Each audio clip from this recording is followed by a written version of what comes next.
Hi all, welcome to One Pitch Catch. The Women's ODI World Cup has been underway for just over a week now. There have been some notable games. We had Bangladesh defeating Pakistan, England thrashed South Africa, and then South Africa beat New Zealand, which is a bit of an upset, I think you could say. And then the perennially hyped India-Pakistan game. The only buzz that was there in that game was actually the insects. Then the actual cricket was pretty boring, barring maybe a few time frames now and then. But definitely in the first two games that we saw between with Sri Lanka and Pakistan, the batting of India's team has been pretty shocking, very tentative. Um, I don't know. I mean, if this is the kind of batting that we should be expecting, then I think even getting into the knockouts could be a bit of a issue with the other teams. They just literally pounds on the tentativeness around the batting. Ganesh, I mean, I think there've been a few other matches that have happened, but what have you observed so far? Yeah, I mean the main matches you covered, Jaga. But I also felt the New Zealand losing to South Africa was probably the most notable result so far, and you can even call it an upset. I mean, exactly what I was thinking. You voiced it out, Jaga. The Indian batting, they look very good because they beat England in England recently, and then again in the Australia series here in India, they made a valiant chase to 400 plus, though they didn't make it, and even they won the second game there. So I think the batting I thought would take care of itself come World Cup. But I don't know if it's probably they're overawed by the occasion or something. The batting is found Yeah, wanting.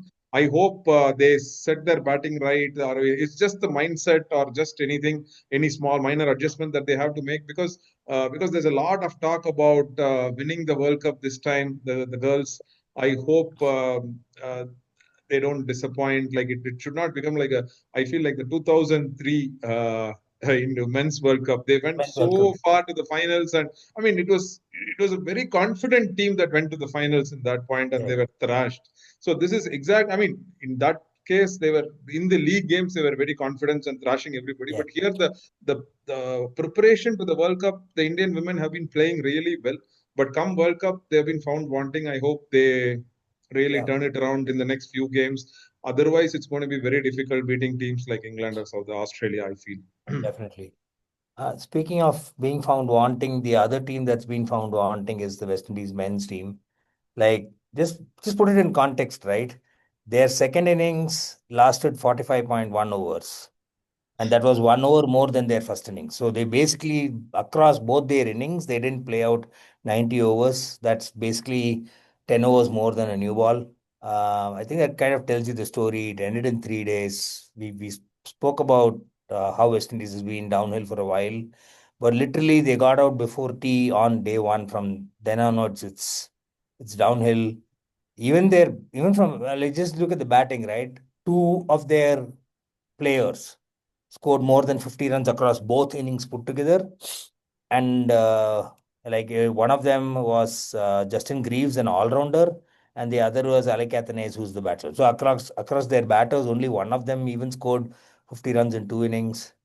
But it was overall a pretty great match for India. The performances all around, like most of the batsmen and the bowlers cashed in. What did you see?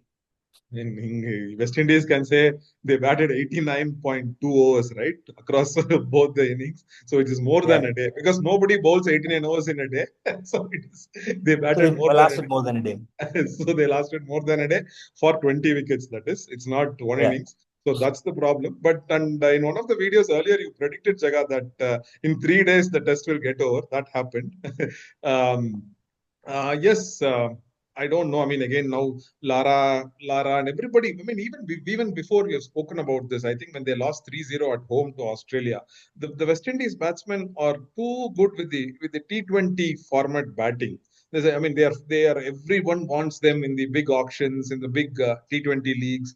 Even everybody seem to be coming in that mold, scoring a good 20-30. No, it's not. They have to change their mindset if they have to move across and score the 50s. And in fact, when you, as an Indian batsman, somebody keeps scoring 50s and 60s. you are not satisfied in test level. You want them to convert it into hundreds. Right. I remember this happening with Gambhir early in his career. He used to hit a lot of 50s, 60s and not convert to hundreds. So everybody used to point fingers at him saying the hundreds are not coming. So when people are finding fault with hundreds not coming, where are these guys going when they're even Yeah, 40s and 50s are not coming? So I think that is correct. something that I don't know who is going to fix West Indies cricket. Lara, Yeah. Richards, Lloyd, they're calling everybody. I mean, I don't know who's going to fix. Sarwan, they recently announced a few initiatives. Let's see how it goes. I mean, I think that's going to be a topic for a while. Pretty much every single test that's going to happen. But from an Indian performances perspective, any specific observations? I What did you think think about the batting or the bowling? yeah, I mean, coming before, let me go before batting and bowling. I think their catching has not been as good as anyone expects India to be. I mean, in one of the in I think it was silly point, Sai Sudarshan fielding at silly point, you should stay low. He missed that. I Right. mean, I think the commentators said it was a half chance and all. I don't think it's a half chance in Test cricket. You have to be low at silly point. And Rahul dropped probably a sitter at first slip. Mm. At first slip, off a spinner, we are used to Dravid and Rahane in the Yeah. last 10, 15 years or a little more. So the yardstick that is set there of spinners is very high. So I think we have to do. I don't know if Gill can be at slip because Gill is a good slip fielder for the pace bowling. Mm. I don't know how Yeah. he does with against spin, and that is on the fielding front. The batting, yes, I mean now this match does not expose all that, but one person I think it exposes it's Sai Sudarshan. I feel he's got about 4 or 5 tests now. I mean, if he played 3 or 4 tests in England, I think, and then now Yeah. including this, he I probably has only one big score to boast. And also he has to get his act together because he is here mainly because of his IPL performances. I mean, IPL he was sublime. Last 2 years, he's been very good. Yeah. There are a lot of question marks about his selection based on IPL performances already. It's not about the low scores alone. I don't know if you watched the game, Jaga, the way he got out, Mm. it was very untest like, okay, the Yeah. way he got out. So that is something that he needs to, because if he's not going to get his act together, I feel there are a lot of people like Yeah. Devdutt Padikkal, Sarfraz, I mean, if I may say, Abhimanyu Easwaran, all these people are waiting in the wings. So Sai Sudarshan, if he wants to play Test cricket for long, he needs to get a big score soon, soon, soon. I feel. Absolutely. And people will happily bat out of position just to get into the side. Exactly, Uh, exactly. I think overall, Dhruv Jurel had a good test. Rahul as a batsman. Ravindra Jadeja had a pretty good test with bat and ball. Shubman Gill got a 50. Think West Indies really, really need to do something before the next test match starts in Delhi in a few days' time. There's And a lot to be caught up. Yeah, I think they should just first target scoring 300 or something like that, and then trying to get some wickets. We didn't move on into the squad announcements. There was an announcement of India's squad for the ODIs in Australia and then the T20s as well. The big news is that Shubman Gill now is the ODI captain as well. So basically, Rohit has been the captaincy has been taken away from Rohit after winning the Champions Trophy barely a few months ago, which just seems interesting. We also have Virat is also back. Shreyas is vice captain. There are a few people that have been interested, dropped. We don't know what the line of thinking is when you're looking at, say, Jasprit Bumrah, obviously rested, not dropped. Jadeja is it dropped? What about Sanju Samson? Like, what's the plan with him? And there's one guy who keeps getting picked in the last, I think, almost like a couple of years. Maybe it's a Gautam Gambhir thing. Harshit Rana keeps getting picked for every all single squad formats. that's out there. Yeah, all formats, right? He went to Australia for the tests and then he was there in the T20s. Now he's there in the ODI. So there's, I don't know, something interesting that people have found in him for sure. I hope he has a good career, but as of now, I don't see too much of a promise. But let's go to the Rohit question. What do you think about bringing him back, but he's not captain? I feel Rohit should have been captain. because given that he's retired from Tests and T20Is completely, the only format that he's going to be playing is ODIs, and also the last ODI game India played was the Champions Trophy final, which we won under Rohit Sharma. So I do not think Rohit Sharma, if you're I mean, if he is willing to play, I think he should be playing as captain. Maybe you can argue that the 2027 World Cup is 2 years, exactly about 2 years away, and Yeah, he may not be ready for the captaincy. I mean, he may not be ready to play that. We don't know that. That is something I don't know if the selectors and the BCCI management had a discussion with him, because BCCI is known for not having talks with the players usually. So I think I personally feel Rohit should have been captain, because Gill, it's too much for Gill, I feel, because he is vice captain in T20Is, the captain in Tests, of course. That's going to be for a long term, and captaining T20, I think there is a possibility of burnout, which we don't want, and also only the T20 vice captain Gill seems to be getting it right.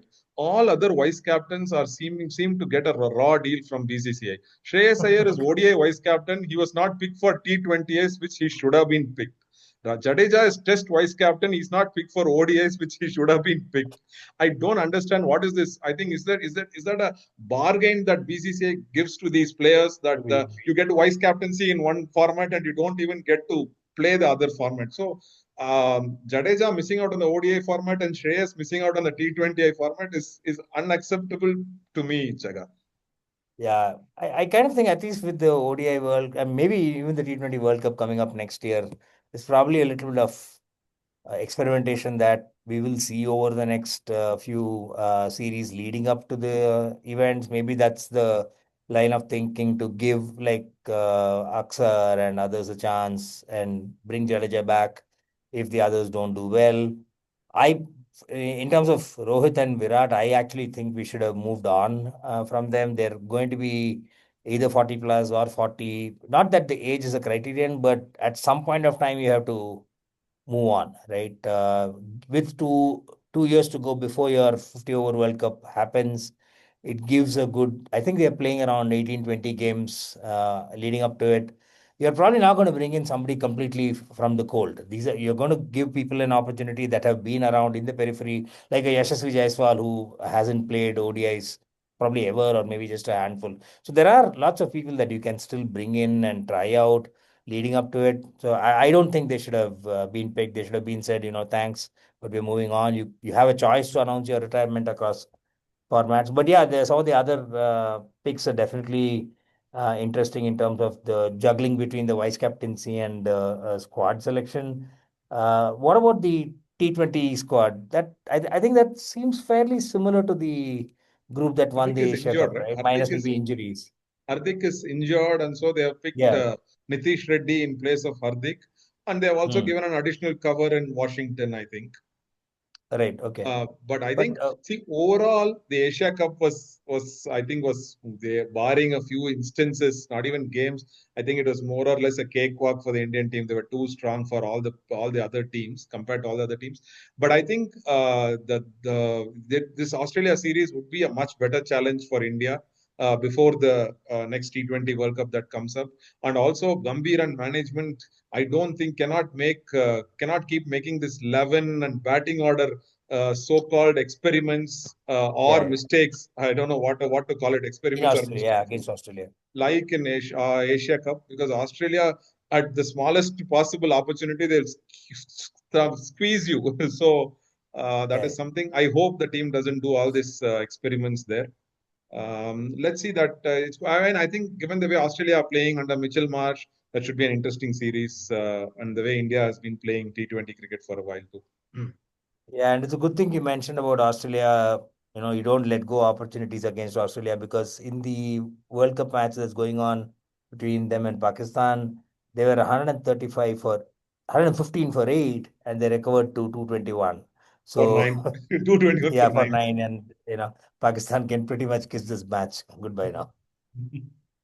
Anyway, True. so yeah, that's about it. We'll come back again in a few days' time with other, maybe the after the second test finishes, and I'm sure there'll be a lot of other cricket that we could provide updates on as well. Yeah, So in the sure. meantime, please do keep watching our channel, like us, follow us, comment. Thank you. Bye. Thank you. Bye bye.